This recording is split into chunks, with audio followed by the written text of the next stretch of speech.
lakad mo, girl? Wala kang tinake-out para sa akin? Wala. Umuwi na lang ako. Teka, di ba galing ka ng date? Hindi ka pa kumakain. Kumain na ako. Kumakain ako ngayon. At pero kung gusto mo kumain at gusto mo nakasama, kasama kita kumain, mapilit ka eh.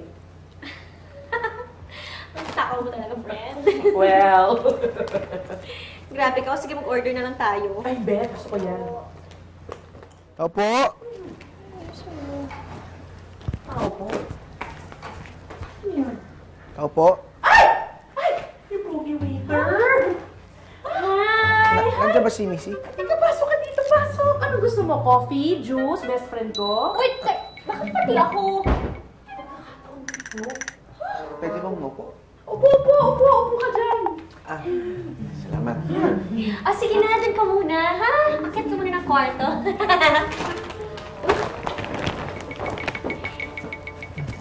Paano mo nalaman yung address ko? Ay, nandito. Nalaglag mo kasi kanina doon sa hotel. Kaya, natid ko na. Wow! Sinoli mo pa talaga eh, no? Stalker much? Ito naman, gusto lang niya makilala yung tao nasa ID. Pwede ba? Umakit ka muna. Doon ka muna sa kwarto.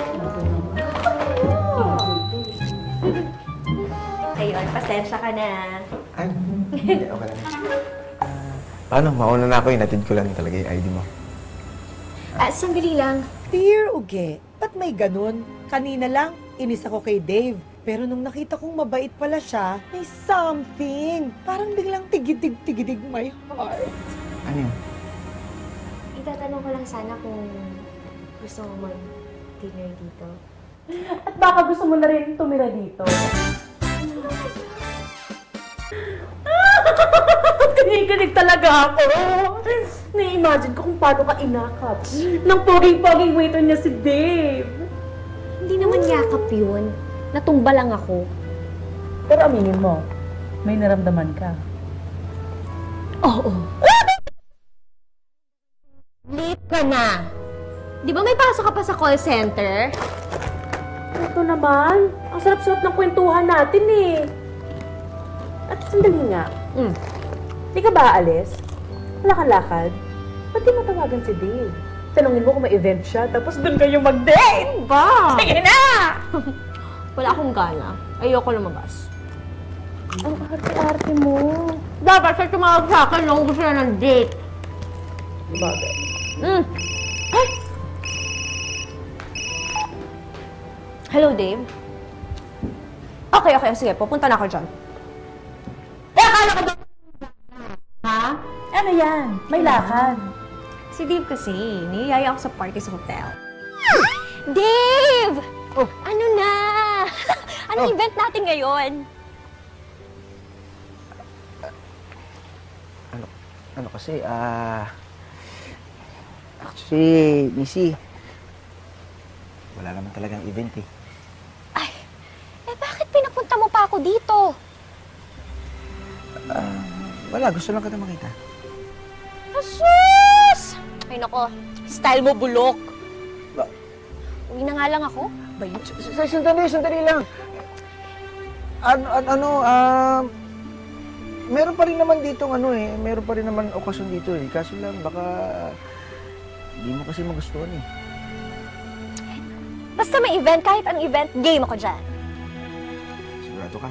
Yes, of course! Ano na? Anong event ba yan? Event na pinuntahan namin ni Dave, Dear Uge, parang nararamdaman kong ibang thrill na ang gusto ko. Sorry ah. Mukhang thrill sa itong date natin eh. Tara, alis na tayo. Huwag muna. Dito muna tayo, stay muna tayo. Sigurado ka? Tingnan mo nga, nakakaawa yung namatay. Wala man lang tumadalaw sa kanya. Naalala ko tuloy yung lamay ng tatay ko. Ganito din. Wala man lang tao. Ako lang at saka si Joy.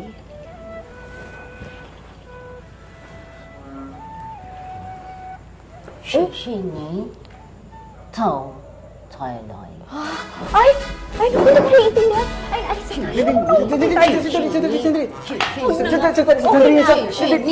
Sandali lang daw, huwag kang takot. Eh, sabi ko, okay. 放酒楼。 Teka, naiintindihan mo yung sinabi niya?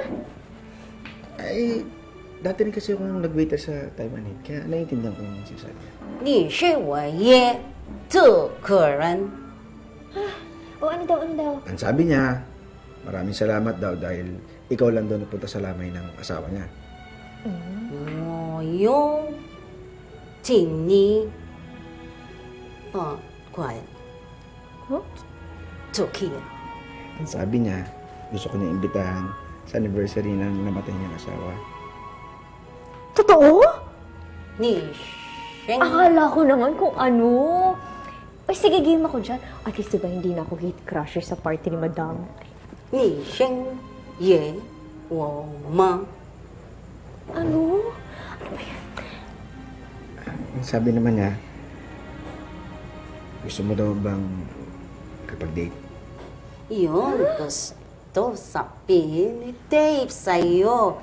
Halata naman may tinginan kayo sa dalawa.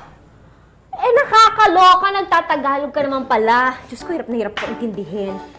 O, anong date? Ay, anong sugot mo?